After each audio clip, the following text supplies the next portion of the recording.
Hi, and welcome to the CAFMA Connect. I'm your host, Fire Chief Scott Freitag. Glad to be back. And with me today is Training Chief Eric Merrill. Yes, sir. Eric, I think last time we were on here, we said you were the training captain. What happened? Well, I'd love to tell a really big fabricated story of how I beat up Para and kicked him out of his spot, but he's twice my size and better than me in every way. So ultimately, completed the battalion chief process, and Chief Para is now, moving on to other things like accreditation. Yep. So very lucrative move for him. Yes. Yeah. So it created a vacancy in training, and so who better than the training captain to follow the lead? But, right. Yeah. Well, congratulations on doing so well in the battalion chief testing. Out of that testing so far, we now have promoted 3 battalion chief level. Yeah. The training chief, yourself, we've promoted Tim Snyder to battalion chief, and we just promoted Carl Pashla to battalion chief, and we may have another one off of this list. We'll have to see. So, but that's good things. There's a lot of things happening within our agency that is good to share with our folks internally and good to share with the community that we serve. And speaking of the community that we serve, we have to have firefighters out there on the street, right? Yep. And right now you are running a 10-person recruit academy. We have 10 brand new firefighters in the academy. How's it going? Yeah, What's the update? Oh my gosh, it's going great. So all 10 of them, they're still there. Good. When I left, they were still in the room as well. Awesome. So a few things I'd like to highlight. One is a huge thank you to Travis Smith. Captain Smith came off the engine, and we're very gracious that Chief Davis allowed him to come off, and that we were supported by senior staff and the board for that position. I'm seeing a lot more consistency, having somebody off the engine that's every day there with the recruits, working with them, not even just the hands-on stuff, but just the logistics and the planning of that academy. So he's doing a great job. So big shout out to Travis. And then also just the cadre of RTOs. Our recruit training officers are top shelf. I mean, just absolutely phenomenal. And the stuff they're teaching, it's textbook stuff they need for their testing, which comes up in a week and a half. But they're also giving them kind of our SOGs and the real world side of things. And we really double down on the why, the why with thermodynamics and physics and fire dynamics, all those things. Our people are just very well versed in how to explain that for the big picture. Great. So everyone's doing great. Another thing I'd like to mention too is we've had all the division heads in every division of our organization come in and meet with the recruits. That's great. Awesome. And you know that's our organization isn't just about the people in the big red fire trucks. There's so many things that have to be in place for the success of the actual engines and the operations. Right.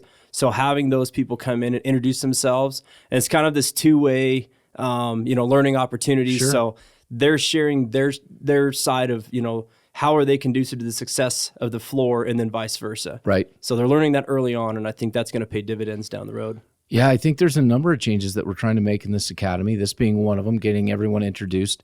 The other change, and I just want to follow up on it with you, is I'm hoping that once they pass the test, that we can have a day, and I don't know how it would work if we try to do like a Saturday morning or something where we have the recruits come in with their families, and we have an opportunity to sit, introduce, visit with them, talk to them about some of the things in within CAFMA, because we do have the partners academy that we do, but I'd like to get the families introduced earlier, and then have the recruits take their family members through some evolutions, so they can see what it's like to do the job that they're going to do.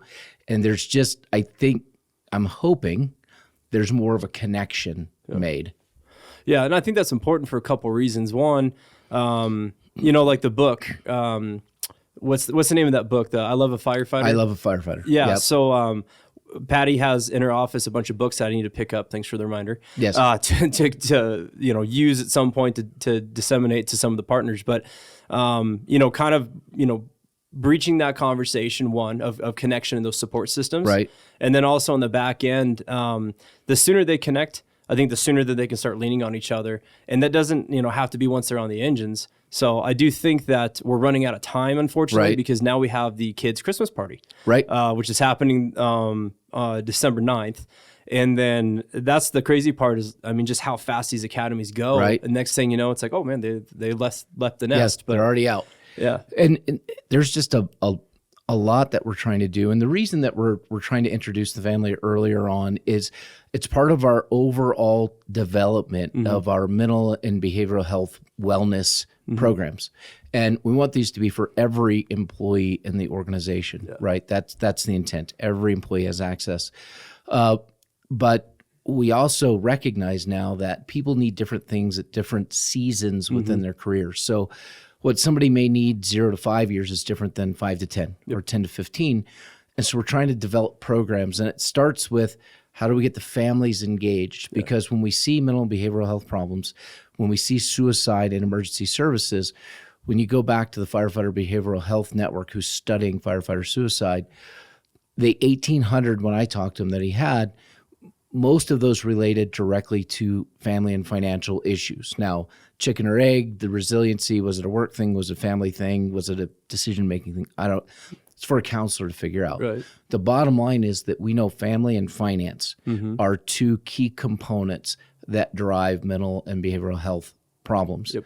So what do we do to try to help people out earlier in their career? Get the family engaged early. Yeah. Get them access to people that can help them with financial planning. Talking to them about those types of things early on. Yeah. And just for people who watch the YouTube channel, because those of you who are listening on one of the podcast platforms, you can't see us right now. Right. I really like your shirt, Training Chief. Very nice. I'm so pumped. I'm not in uniform today as we're recording this. I'm sure somebody will point that out. Whoever watches on YouTube, one of the tens of viewers. Yeah. But the reason is we have another program seminar that's running today and tomorrow, and it's called Struggle Well, and I've talked about it before. And I have senior staff, human resources, community relations, and Dr. Ritterbush going through the 2-day program. And the reason is I went through the 2-day in Montana and thought, man, this really plugs a hole for us within the mental and behavioral health arena. But I don't want to be that chief that goes out somewhere and says, this is the greatest thing since sliced bread. Yeah. This is what we're doing. Because Jonah hates it when I do that. When I come back from somewhere, I'm like, hey, Jonah, I've got a new software thing for us to look at. No! He can just read it on your face when you walk in the room that, oh, he's got an idea. He's got exactly. Yeah. So my thought was expose these folks. We invited all the law enforcement command staff from the area. We invited the other fire departments. We have Sedona. We have Williamson Valley Mayor. We have Prescott there. And so exposing these folks to this program and then determining after that, is this something that we want to try to bring in and do the 5-day programs over a period of a year or 2 years to get everybody through it. And the program isn't about just giving people tools. It's about changing the culture through changing the people, and not changing the people like throwing them out or getting to understand yourself better, doing healthier things to maintain relationships and your own self awareness. And so the culture changes by people becoming better through better living, better habits. Yeah. Does that make sense? It does. And I think that's one of our strengths. And we've talked about it here on this podcast even before, of our organization is constantly looking for training opportunities that provide new tools for each one of us on an individual and as a partner, somebody's partner, absolutely, or as a team member, tools that we can thrive. And that long-term sustainability isn't just about what we do in the 24 hours or the 40 hours a week here. It's what are we going to carry with us in retirement? Right. And I think that's just a testament to this organization and our culture being family first, which I hear this with every single OR board. This is a family first, family foundational organization. And that's true. But that's because we find every training opportunity to go out and seek what is the best thing for our people. And maybe we throw something at the wall and see what sticks. But it comes with collaboration as well. Right. It's not you coming in saying, well, I'm the fire chief. This is how it's going to be. Right. It's, hey, I took this thing. I think it could work. How about you guys check it out? Let's see. Yeah, let's see what it is. And, let's clarify, because some people have said it doesn't feel like a family. And I think that maybe they're disconnected. I don't know. But let's clarify. Families are dysfunctional by nature, right? Yeah. We have our cousin Eddies, so to speak. We're getting close to Christmas, so we can bring that up, right? We have our cousin Eddies that are out there. We don't always get along. But when the going gets tough, when you see everyone rally around, that is true family. Yes. And so we are like family. We have the family culture, but it's not, nothing is perfect. Family is not perfect, whether it's in your home or it's in the fire station. And our family is growing and changing. If you think about it and look at, I was just talking to Tom Shannon, Scottsdale Fire Chief, and I mentioned that, we have 6 operational battalion chiefs. One of them is fairly new. 3 are going to be brand new and relative short order. New training chief. We're going to be interviewing next week for assistant chief. So we're going to have a new assistant chief in there. HR manager hasn't been here hasn't even been here 2 years yet. We're getting new people in administration. There's just a lot of change. And now is a good time to capitalize on additional programs, other things that we can put in place and get together and say, here's some other options for training. Here's other opportunities. Especially at the firefighter level, because I think we have 10 in the academy. I think we're 4 or 5 short now.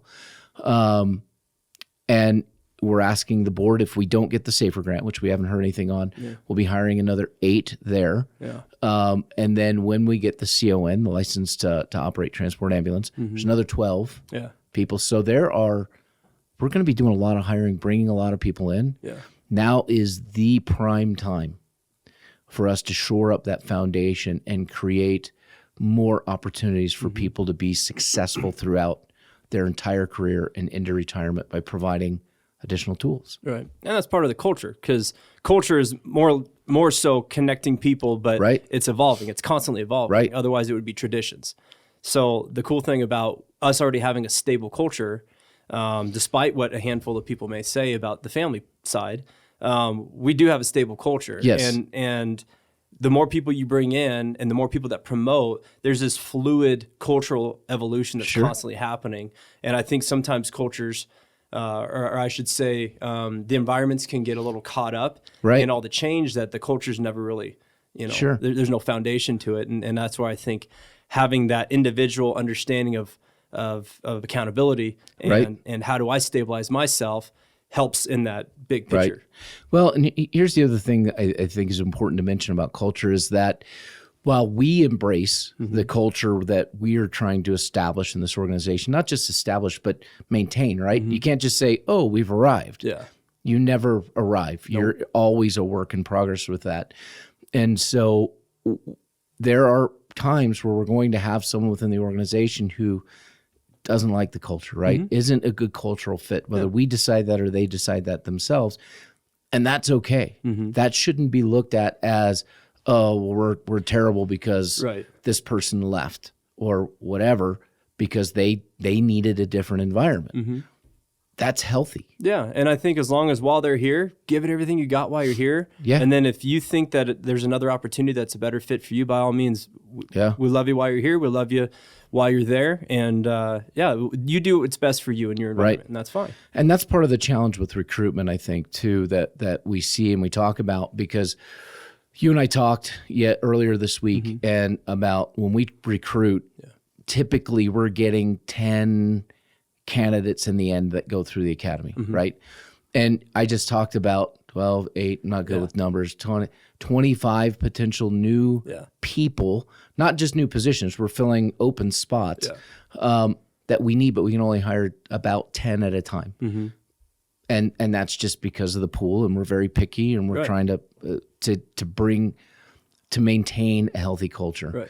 So as we look at that and we know the numbers, I think we're going to have to have we're going to have a conversation about, do we have another academy in spring, whether we get the SAFER grant or not, because we have these open positions we need to fill. And if the board does approve, as per the 3-year staffing plan, the additional 8 in July, well, that means with the other at least 5, there's 13. We can only hire 10. So we may have to balance it out and say we're going to hire 5 now, and then we'll go for 8 if approved in July. And that's if we don't lose anybody else between now and next July. And that's the thing is you don't have a crystal ball, but Right. what we can do is be responsive ahead of time. I'll be honest with you, I already have a plan B, a plan C in the event that we would have received the SAFER grant earlier than now, we would have already had a plan. Right. So I still have that, in a safe somewhere, Right. in case of emergency. And I think if we had to deploy that and we did a second academy or back-to-back academy, I Right. should say, we would end up doing 2 academies next calendar Right. year. We're already set up logistically. Again, Travis Smith, Captain Smith, coming off the engine, has done a fantastic job, and hopefully we could hold on to him again. Right. And then he's got 1 academy under his belt. I have the logistics already mapped out. We Right. can make this happen. So I think it's picking people up incrementally, or Right. do you wait until July and pick up a large group in a lump sum, but the data's not really supporting that that's a sustainable method. Yeah, well, it doesn't support that we could actually get that many people. And with the CON, it would be great if we would know, because our hearing starts the end of this month, November 27th. If we could know by February if we're going to be approved, and we're just not. Right. That the hearing process, because of that, can drag things out for several months. Yeah. So we have to be cognizant of all those things. We're talking about, okay, we have a decent amount of paramedics. We have paramedics in school. If or when we get the CON, what are we going to need to do as far as adding the additional paramedics that we need? Mm-hmm. Do we hire, because they're going to be sworn? Yeah. Firefighter, medic, firefighter, EMT. What's our best approach to that? We're trying to think outside the box from what we would traditionally do to what we need to do to accomplish the goal. Mm-hmm. And again, I think that speaks to the talent of our agency. Of, I'm sure EMS division already has the same thing I do. You have a break in case of emergency binder that has a plan of, hey, if we get approved for the CON on this date, we know that we have this timeline to hire, this timeline to train, and get people out on the streets. And that's going to be the key is, as long as we're responsible on the front end, we can do the best we can in a responsive manner on the back end to get people on the street, but making sure that they're properly trained, they have the right timing. Because you want to get speedy response. You want people out on the streets, but they have to go out successful. Well, and the upside of using sworn firefighter, medic, firefighter, EMT is that we have a whole bunch of firefighter medics and firefighter EMTs. So we need to add more personnel to be able to make that rotation work. But we're not burning anyone out on the transport unit. Right. So a lot of opportunities ahead. If you're in the public, in the community watching this, look for a firefighter posting potentially sometime after the first of the year. Mm-hmm. And then again, hopefully mid next year. Yeah. And then again. And again. I kind of feel, I was thinking about this the other day, and then we'll close this out. When I was a kid in high school, McDonald's always had a help wanted sign. I mean, now hiring it was just a constant in their window. And I kind of feel like I don't want to compare us to McDonald's, but I mean, if the shoe fits, it's like we have a help wanted sign on our window. We just need more people. Mm-hmm. We have positions available. We need more people. Congratulations to Captain J-Dub Seats, who's going to be your new training captain. Yeah. And hopefully with some of the monies we're saving by not having positions filled, maybe we can make a change and we can get Travis where he needs to be, working with you full time. Yeah, so we just got to play to our strengths. We got the right people, got the right talent, right?